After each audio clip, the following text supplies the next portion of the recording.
I'm with multi-site pub and restaurant operator Anthony Pender as he prepares to open a new site in Canary Wharf. So, Anthony, you've just got the keys to this new site. Tell us a bit about it.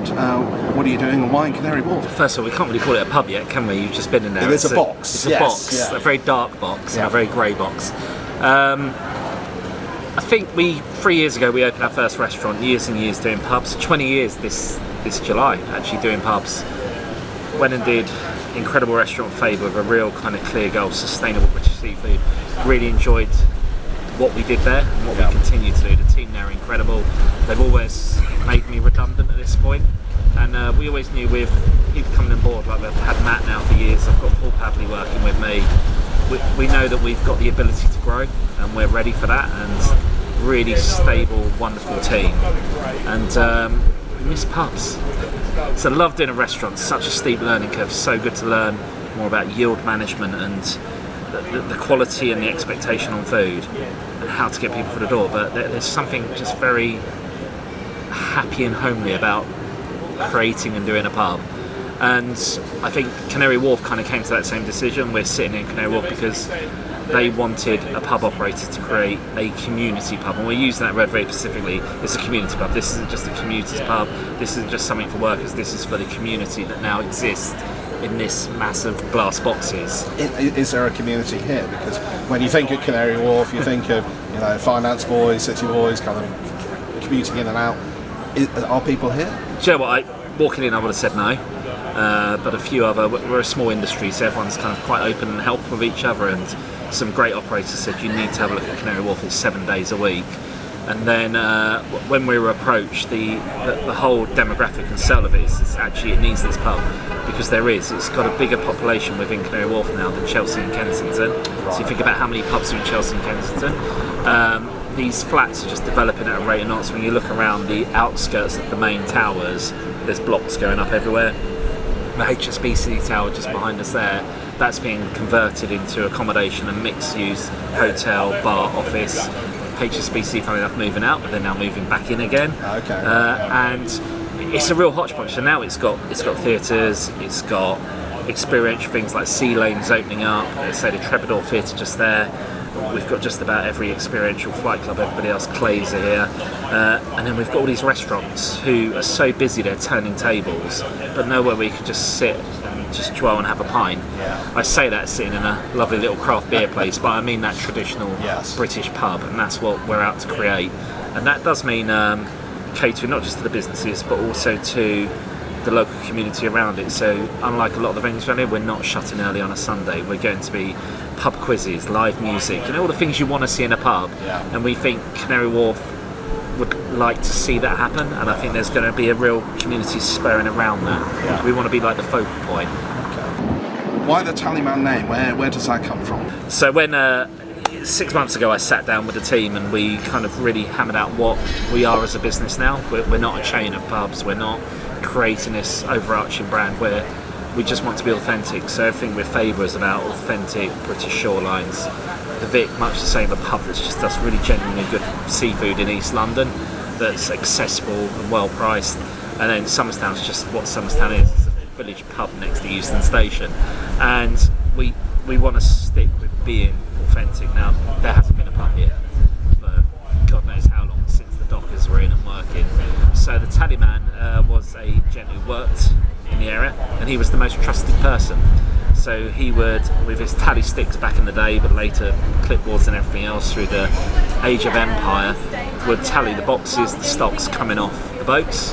He'd go to the customs office, tell the customs office what was coming in, pay the dues, pay the duty, but he would also make sure that the workers were paid adequately and the shipwrights were paid adequately as well for the maintenance work and everything else they did. So he was this kind of like glue right in the middle of the Docklands, who was integrity and honesty. So for us, the name, just for a genuine quality pub of our community, just sat so well for us.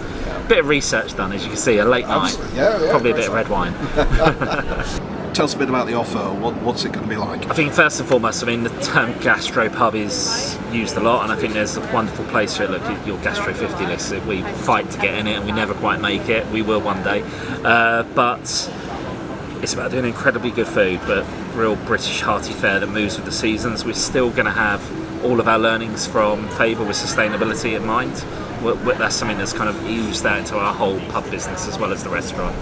But again, very genuine, price laddered, so someone can come in and have a Scotch egg or some pork scratchings made freshly in the kitchen, right elevated right up to your lobster platters and everything else that kind of goes to that kind of top end. If you look at some of the C-suite offices right at the top there, we've got to cater for everybody. So it's a price ladder all the way through, but it's genuinely a pub, and really important that someone can walk in and have a pint. This isn't just a book now, sit down, exclusive hire. This is you walk off the street, you go to the bar, you look at a whole bank of cask ales and you choose your pint. Now, if you want to sit down and have table service, so be it. But as long as you want to go to the bar, you can go to the bar. There's no airs and graces to it. So there's going to be keg, cask, all the kind of things you'd expect. That's it, yeah. And I grew up really informative early years in South East London, and I remember A2, A20, those pubs on the roundabouts, and they always had that little fish shack sat next to them with the jelly deals and the crab sticks. We're doing exactly that, so we're actually going to have a fish trailer outside. A bit different, we're going to have lobster rolls, oysters, dressed crab, really fresh ingredients coming straight in from the coast. Our learning's some Favour basically, so it's our way of bringing a little bit of Favour to the East End as well, but that kind of traditional fish shack for lunch times and that evening offer when you're just out in the sunshine like today, you want a pint, have some crab. Most people are struggling to keep their businesses going. What are you doing differently? You're expanding. Probably being stupid. Look, hospitality is really tough. It is. I don't think last few years we've never worked so hard, and returns are diminishing. We can't hide away from that. I've really, maybe I'm an eternal optimist, but I think things will get better. I think more of the general public and now institutional landlords like Canary Wharf see the value of a pub. And I think they've been around for a few thousand years now, pubs. I think they're going to be around a few thousand years more. It becomes more prevalent. We talk about social media banning.